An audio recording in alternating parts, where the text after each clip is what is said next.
Hey guys, here we go into a film study I did on the Dillian Whyte, um, oh god, what's that guy's name? Lucas Browne fight. It's really interesting. We're gonna kind of be looking at how we got to the KO, right? And I'm just gonna actually go ahead at the beginning. So this is the knockout right here, and I want to kind of talk about how we got to this position, right? Because it looks like, Lucas Browne is not really paying attention. We know he did kind of just get caught with another shot, right? And this is obviously like the end of it. Like Dillian Whyte really turned it up right before that, caught him with some good shots. But there's a definite reason why he was stuck here. And I think that Dillian Whyte has shown a lot of potential to be a much better fighter than he was when he lost to Joshua. He's done a lot of good things. If you watch this fight really closely, especially like I think it was the third round. The third round, he shows a lot of really high level skills. One of the things that he's kind of famous for, in my eyes, is his catch and counter style. He gets his high guard up, and he has a pretty decent high guard. It's not here, on his eyebrows, so his hands kind of fall off, but he's got it really high on his head, so he can hold it right and then kind of turn into a shot. Not it just works out a lot better, in my opinion. But that's not here nor there, right? But it's the actual skills, how he controlled his opponent. He did allow Lucas Browne to throw punches at him whenever he wanted, but Lucas Browne kind of his offense was mitigated by the fact that he knew that the catch and counter style was coming. I know there was a lot of talk. Precise Puncher had a video on it. Why we shouldn't be impressed by Dillian Whyte's um, performance, and I kind of disagreed. I thought that the reason Lucas Browne wasn't throwing punches was because of Dillian Whyte's catch and counter. He really made him think hard about when he was going to be able to throw punches. I think that was the reason. He just kind of made Lucas Browne look really ordinary because he is, right? Because he had these skills. He was able to mitigate his offense and keep him from opening up as much as he wanted to, which is what a huge puncher wants to do, right? But also he was able to mitigate the counters, right, by controlling him after he punched. And that's kind of going to be what we're looking at right here, is that. But if you notice after this right hand, right, he goes to control his head like a little bit with his forearm, right, and then he throws that left hook and just knocks him out. But we're going to talk about why that happens. So in the beginning of the fight, right, round two, notice how he throws his right hand, right, and whoops. So he throws the right hand, right, off of counter, catch and counter style, right, which is going to slow down Lucas Browne's offense. And that's something that Dillian Whyte's actively doing. But he misses the shot, he transfers his weight, and then he controls him by swinging his arm out, right? What he's looking to do is if Lucas Browne stays on the line with him, right, when that right hand comes out, right, and Lucas Browne slips it, right, Dillian Whyte's arm is going to be right here. So what Dillian Whyte is looking to do is control Lucas Browne by getting his arm here, so he's not going to be able to transfer his weight when he wants to throw a punch, right, slip, or transfer his weight back this way because all of the weight from Dillian Whyte is on his shoulder, right? So we'll watch it again. But Lucas Browne slips the shot and moves off the line, right? And then Dillian Whyte still brings his arm back out there, right? It's going to help him reposition himself, help him stay on balance, right?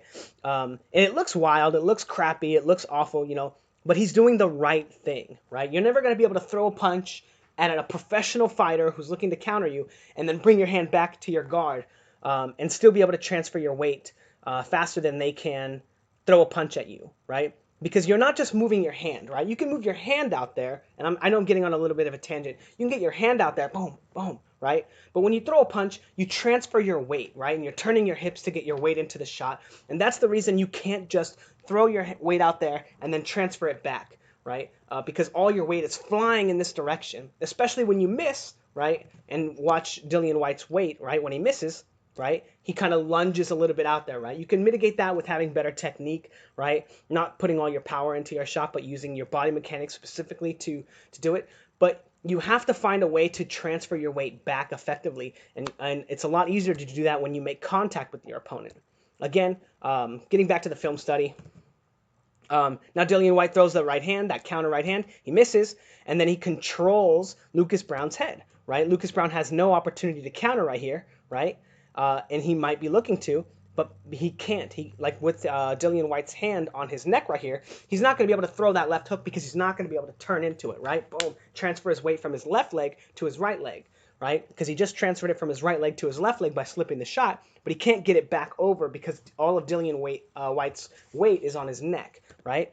And then he complains to the referee. He's like, hey, what is he doing? I've never seen anyone do that to me before. He can't do that. And that's all it is that it's a fundamental misunderstanding of the rules in boxing, right? He thinks that he needs to keep his hands to himself, right? But this is a professional fight. We're not amateurs, right? Like Lucas Browne, no one's ever done that to him, so he thinks it's illegal, right? And that's just because he's inexperienced. He's never fought anyone at the top level. Like if you watch Mayweather is like, people say he's the best defensive fighter of all time, and they think it's because he can slip and shot and catch and roll and whatever, but it's not. That's not real defense. His real defense is when he throws a right hand and then he doesn't even care if you throw a punch back and he's gonna roll that shot, or he throws a right hand and then he transfers all his weight and instead of rolling, because you might be picking up on that pattern, he controls your head and then spins out. Watch him do it to Pacquiao like all night long, right? That's his defense. That's defense is how you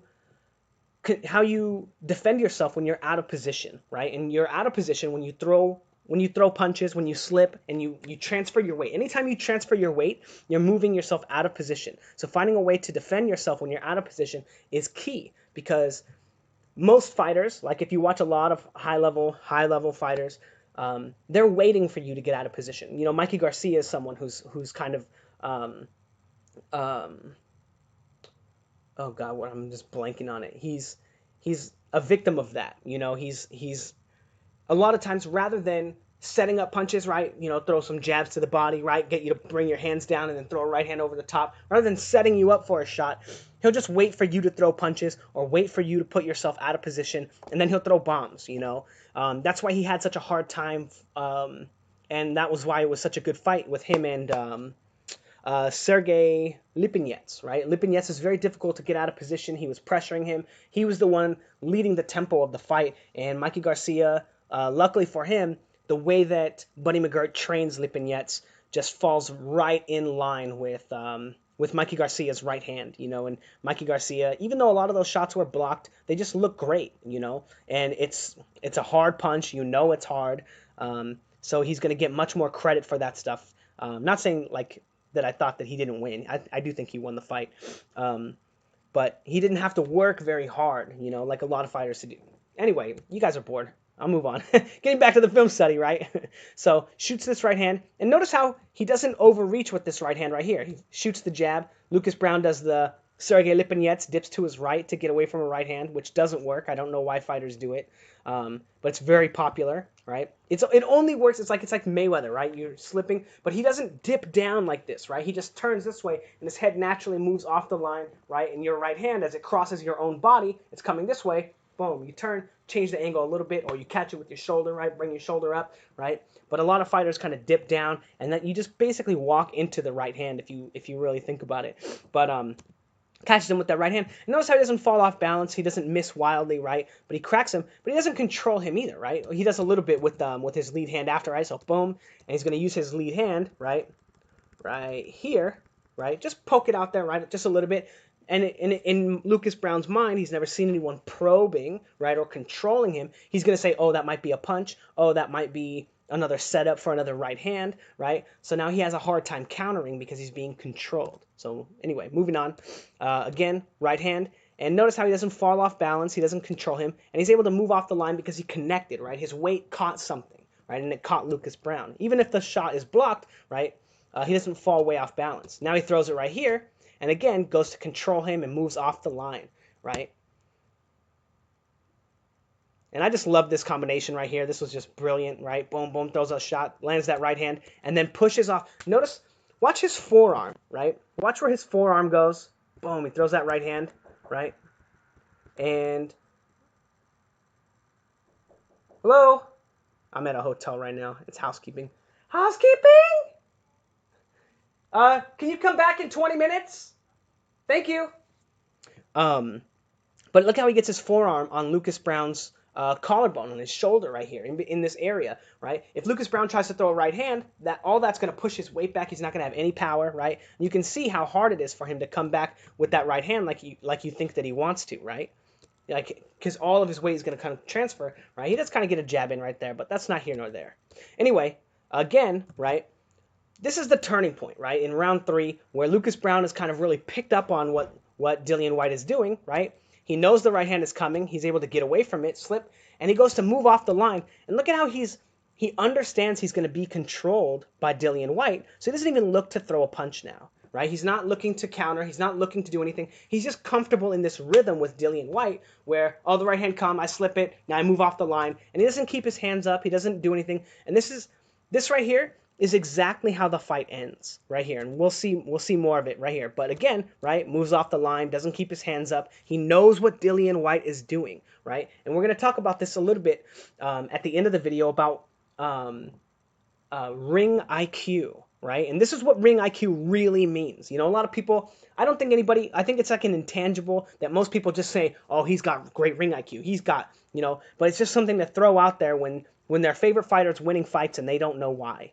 right? Oh, because he's got that ring IQ. A little bit of it is, right? But we're going to talk about the difference between ring IQ with Dillian Whyte and Lucas Browne, right? And maybe Lucas Browne hasn't had to have any real ring IQ because he just knocks everyone out, right? I think he had like 100% knockout ratio, right? 25 and 25 or something. I'm not sure. I know it's high. Maybe it's not even that. Maybe it's like 25 and 12. I don't know, But anyway, moving on.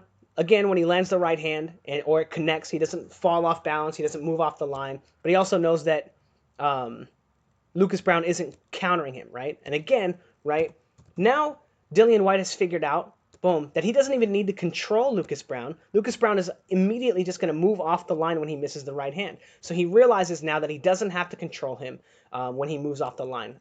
Right hand, and he controls him just a little bit. But look at how quickly Dillian Whyte comes up off the line this time when he misses that right hand, right? When he's pressuring him, right? He just comes straight up and he sees again that Lucas Browne is not keeping his hands up. He's not throwing punches when he moves off the line. He's not doing anything proactive when he moves off the line off of that right hand counter, right? And then that brings us back to the knockout right here. So he throws that right hand and he knows that Lucas Browne is going to move off the line and come up with his hands down and not look to counter. So Dillian Whyte immediately knows that he can land this shot. Now look at how similar this is, right, to the situation right here. I know he just caught him with that shot, right? But he comes up off the line, right, and Dillian Whyte controls him. But instead of this time of coming up with his lead hand to control him, he knows that Lucas Browne is going to come up with his hands down. He's not going to come up throwing punches.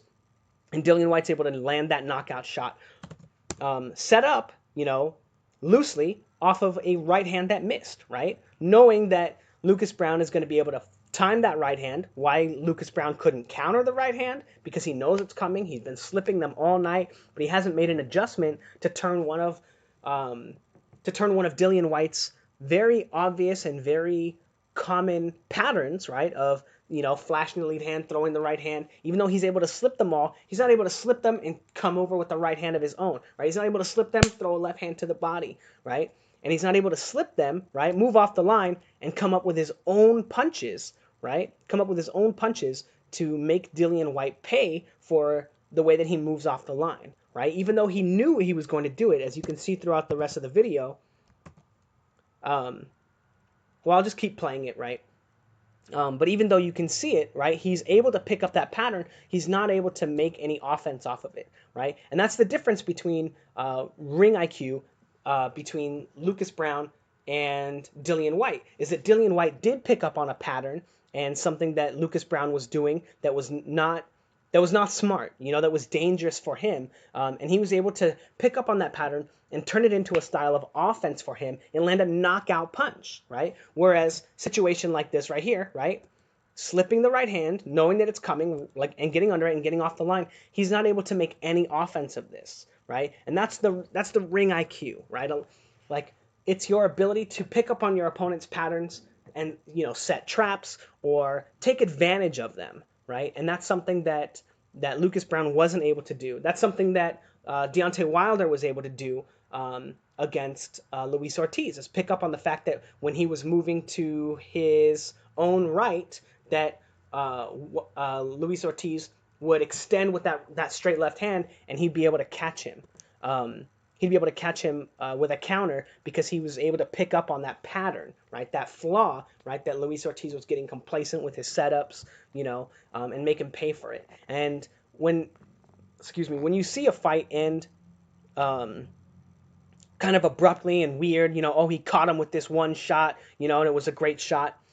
It's not just out of nowhere. You know, if you go back and you watch the fight, you look at it, you can pick up patterns where this fighter is seeing that, oh, he makes this mistake when he does this. You know, a lot of fighters kind of set their punches up by coming in, throw 1, 2, 3, right? And then they notice that when they throw the 1, 2, 3, the guy always rolls the hook, right? So he goes in there, 1, 2, 3, right? It's not safe, right? Because you're not setting your punches up. You just run in there, throw 1, 2, 3, 1, 2, 3, 1, 2, 3.